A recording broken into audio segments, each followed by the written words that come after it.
A gente volta a falar sobre o processo de transição. A equipe de transição do presidente eleito Lula tem mais de 60 pessoas que estão ou já foram investigadas por corrupção, como rachadinha, lavagem de dinheiro, entre outras irregularidades. Flávio Dino será o ministro da Justiça. O ex-governador do Maranhão já esteve envolvido em investigações por Caixa 2 e corrupção. E a gente conversa agora sobre esse assunto com o Marcos Camargo, presidente da Associação Nacional dos Peritos Criminais Federais. Tudo bem, doutor? Como vai? Muito obrigado por estar aqui conosco na Jovem Pan nesse domingo. Bem-vindo. Tudo bem, Thiago? Muito obrigado pelo convite. Bom dia a todos os ouvintes aí da Jovem Pan. Bom, a gente sabe que pessoas que atuam na área pública, muitos respondem a processos independentemente de partido ou até mesmo de ideologia, de posicionamentos políticos. Mas nesse caso, o que chama atenção? Qual que é o recado que a gente tem para ter muita gente envolvida em algum problema de corrupção? Que leitura que a gente pode fazer disso? Olha, Thiago, existem questões, como você mesmo colocou, né, que fogem das questões partidárias, né? Enfim, existe já uma questão endêmica de corrupção, isso não é prerrogativa de um governo ou de outro governo, é uma situação que se constituiu já há muito tempo no país e que a gente tem que buscar, aí especificamente falando de Polícia Federal, continuar fazendo o combate e as investigações que sempre foram feitas de forma independente, de forma republicana, independente de governos, né? Então, o que a gente espera é que a Polícia Federal possa continuar fazendo o seu trabalho, né, com isenção, com imparcialidade, né, focado também numa produção qualificada de prova para que a gente possa, naquilo que compete à Polícia Federal, apresentar qualquer elemento que possa indicar malfeitos, malversações, para que a gente possa combater e continuar combatendo não só a corrupção, mas qualquer tipo de ilícito penal. Então, a nossa atuação tem que ser focada nas premissas republicanas da Polícia Federal, nas premissas constitucionais da Polícia Federal, independente de governos, para que a gente possa continuar colaborando nesse combate à criminalidade. Doutor, na sequência, a pergunta de Roberto Mota. Mota.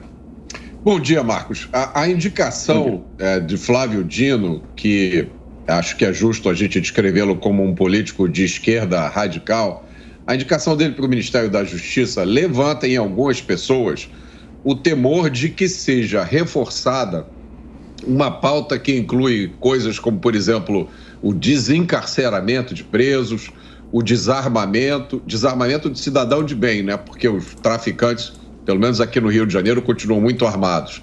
A descriminalização das drogas e a imposição de restrições cada vez maiores à atividade policial, como exemplo a DPF 635, que desde junho de 2020 proíbe a realização de operações policiais nas comunidades do Rio sem aviso prévio. Você concorda com essa avaliação? Olha, Roberto, eu acredito que todos esses assuntos eles precisam ser realmente muito bem discutidos. Eu acho que existem opiniões bastante divergentes e, diria eu, até polarizadas sobre essa questão. E o que nós defendemos é que essas discussões sejam realmente feitas, né? Que a gente busque modelos ideais e que eles sejam pautados em questões científicas. O que nós buscamos trabalhar, e essa é a nossa linha de atuação dentro da própria Polícia Federal e dentro das questões que permeiam a segurança pública, é que nossas políticas públicas, sejam elas de drogas, sejam elas de desarmamento, elas sejam baseadas em evidências, não em ideologias políticas, não em questões que possam permear outros tipos de pensamentos, que a gente possa ter cada vez mais evidências científicas, trabalhos científicos para que a gente possa justificar e estruturar todas essas atuações, independente das políticas que venham a ser tomadas. Eu acho que a gente pode sim chegar em bons termos em todas essas questões para que a gente possa, com base nessas evidências, tomar as melhores decisões. Doutor Marcos, uma das prioridades aí de Flávio Dino é a revogação da política que permitiu aí a posse de armas para a população civil. Como que ele vai poder resolver essa questão agora?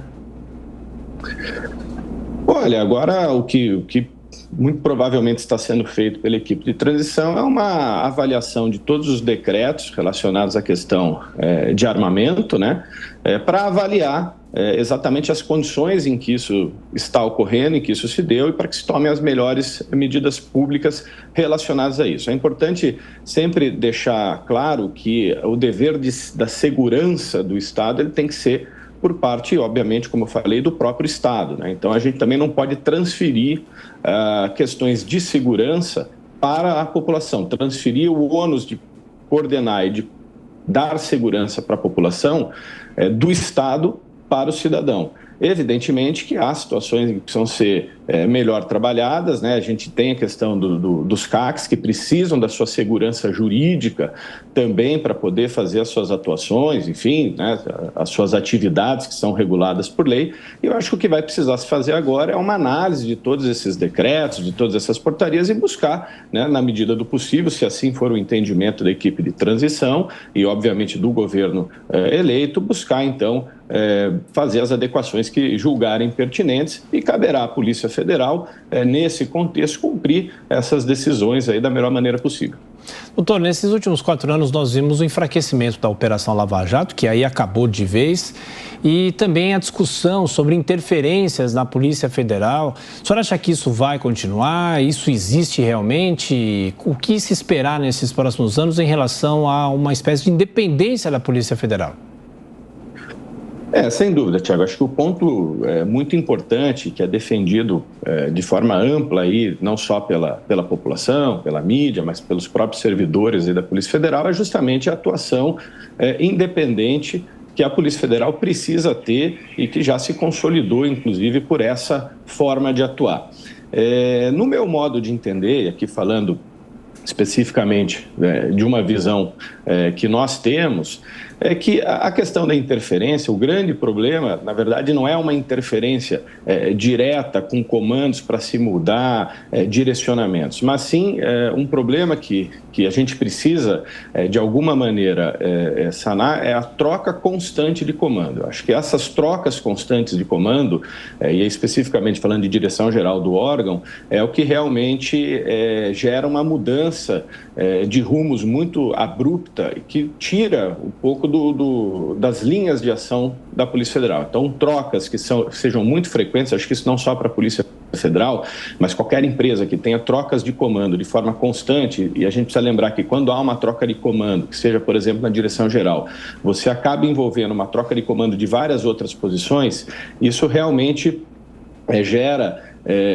transtornos, né? Gera intercorrências dentro do órgão que, obviamente, afetam as atividades. Então, acho que o que é importante é a gente buscar passar por um ciclo de gestão em que a gente possa ter uma maior estabilidade nos comandos que cabem, então, à direção geral da Polícia Federal. Evidentemente que é uma prerrogativa do presidente, do próprio ministro da Justiça, fazer essas trocas, e não é isso que se está postulando no sentido de que isso não possa mais acontecer, mas que, evidentemente, possa ocorrer trocas apenas em situações em que há fundamentações muito claras para isso, de forma transparente, para que a gente possa manter uma linha de atuação, para que a gente possa manter a continuidade dos projetos e até dar uma segurança institucional para que a Polícia Federal possa funcionar normalmente, sem intercorrências e, com isso, obviamente, ter resultados importantes para a população brasileira. Volta mais uma pergunta? Sim, em outubro de 2019, Flávio Dino, que então era governador do Maranhão, lançou um programa de ensino de artes marciais aos criminosos presos nas penitenciárias do estado. E aí esse projeto ganhou uma repercussão negativa tão grande, né, que acabou sendo cancelado. E aí eu pergunto, doutor, qual seria a opinião dos policiais e dos peritos se agora, no Ministério da Justiça, Flávio Dino lançasse um programa como esse, de ensino de artes marciais a criminosos presos? Olha, Roberto, é importante, né, a gente entender que a função do sistema prisional é justamente a reinserção social. É claro que você tem que ter uma avaliação dos níveis de detentos que nós temos. Existem detentos de alta periculosidade, mas existem uma boa parte de detentos que são de baixa periculosidade, que estão em regime semiaberto, que estão em regime aberto, enfim. Então a gente precisa fazer, obviamente, não um tratamento do sistema prisional como uma unidade única, né? Mas como uma questão que existem segmentos, existem situações diferentes, existem regimes diferentes, níveis de periculosidade diferentes e que precisam, obviamente, de tratamentos diferentes. Quando a gente fala de encarcerados em sistemas de segurança máxima, você tem uma série de restrições e de limitações. Mas dentro de um sistema grande, que não é homogêneo, portanto heterogêneo, é preciso que a gente busque soluções. Não sei se especificamente o treinamento em artes marciais, mas não podemos esquecer que artes marciais também é uma prática esportiva, mas talvez para determinados tipos de detentos, de baixa periculosidade, que precisam de reinserção, nós precisamos sim de alguns programas sociais, de alguns programas de reinserção. Não sei se especificamente, não saberia lhe dizer se artes marciais ou não seriam os melhores programas, mas é importante a gente ter uma visão de reinserção e uma visão de que o sistema prisional, o sistema carcerário é complexo e tem vários níveis de periculosidade ali que precisam de tratamentos diferenciados entre si. Bom, uma última pergunta aí antes de encerrar então com o Dr. Marcos. Há muita gente aí com um currículo para assumir essa função, esse desafio. Por que Flávio Dino foi o escolhido aí, na sua opinião? Olha, Cláudia, do ponto de vista de experiência profissional, o ex-governador Flávio Dino, ele tem as suas características que, obviamente, é uma escolha do presidente eleito, né? Isso cabe a ele escolher, né? O que a gente pode, assim, de fora avaliar é que, do ponto de vista curricular, o ex-governador Flávio Dino foi juiz federal, então ele tem um entendimento das questões relacionadas à persecução penal e, portanto, do entendimento do funcionamento da Polícia Federal, que é uma das instituições, um dos órgãos mais importantes aí que compõe o sistema do Ministério da Justiça. Tem uma experiência como gestor, né? Foi governador do Maranhão e, obviamente, ele tem também uma experiência parlamentar, já que também existem as questões, as conotações políticas da pasta, né? Que é o fato dele já ter sido deputado federal e agora senador eleito. Então, creio eu que, por conta dessas questões e a própria proximidade que ele tem ao governo eleito, isso talvez tenha sido um dos pontos ou os pontos que levaram à indicação, e foi uma prerrogativa aí, né, do governo eleito de fazer essa indicação. Dr. Marcos Camargo, que preside a Associação dos Peritos Criminais do Brasil, mais uma vez, muito obrigado pela atenção, pela gentileza, bom domingo, até a próxima.